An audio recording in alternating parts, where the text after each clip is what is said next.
1.5 ലക്ഷം vote. ഇൻഡോറിൽ എന്താണ് ഇതിനറിയാമല്ലോ, ഇൻഡോറിൽ കോൺഗ്രസ് പിന്മാറിയ സ്ഥലമാണ്. അവിടെ നോട്ടയ്ക്ക് വോട്ട് ചെയ്തുള്ള ക്യാമ്പയിൻ ഉണ്ടായിരുന്നു. ആ ക്യാമ്പയിനാണ് നോട്ടയ്ക്ക് 1.5 ലക്ഷം വോട്ടുകൾ.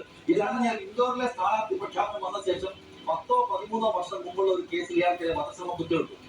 പേടിപ്പിച്ചു, പേടിച്ച് പിന്മാറി. അതിനിതാ നോട്ടയ്ക്ക് ജനം കൊടുത്തിരിക്കുക. ഞാൻ രാവിലെ സൂറത്തില് ഇപ്പോ ഒരു സ്ഥാനാർത്ഥിയേ ഉള്ളൂ, നോട്ട് അവിടെയുണ്ട്. ആ മത്സരം നടക്കണമായിരുന്നു എന്നാണ് ഞാൻ പറയുന്നത്. ജനാധിപത്യത്തിൽ ഒരാൾക്ക് നോട്ടയ്ക്ക് വോട്ട് ചെയ്യാനുള്ള അവകാശമാണ്. കോടതി ചർച്ച ചെയ്യപ്പെട്ട നോട്ടയ്ക്ക് വോട്ട് ചെയ്യാനുള്ള ഒരാളുടെ അവകാശം നിഷേധിക്കപ്പെട്ട ഒരു സാഹചര്യമാണ്. പിന്മാറിയ സ്ഥാനാർത്ഥിയുടെ വിഡ്രോവൽ ആപ്ലിക്കേഷൻ വേറെ ആരോ ഒപ്പിട്ടതാണെന്നാണ് പറയുന്നത്.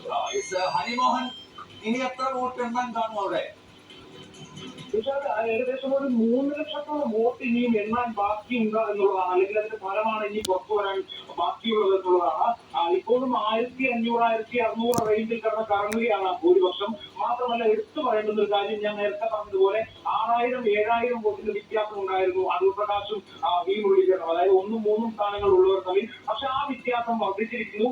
വി മുരളീധരന്റെ മന്ദഗതിയിലാണ് വോട്ട് കയറുന്നത്. അതുകൊണ്ട് തന്നെ 1ാം സ്ഥാനത്തുള്ള അടൂർ പ്രകാശും വി മുരളീധരനും തമ്മിൽ 11,000 വോട്ടുകളുടെ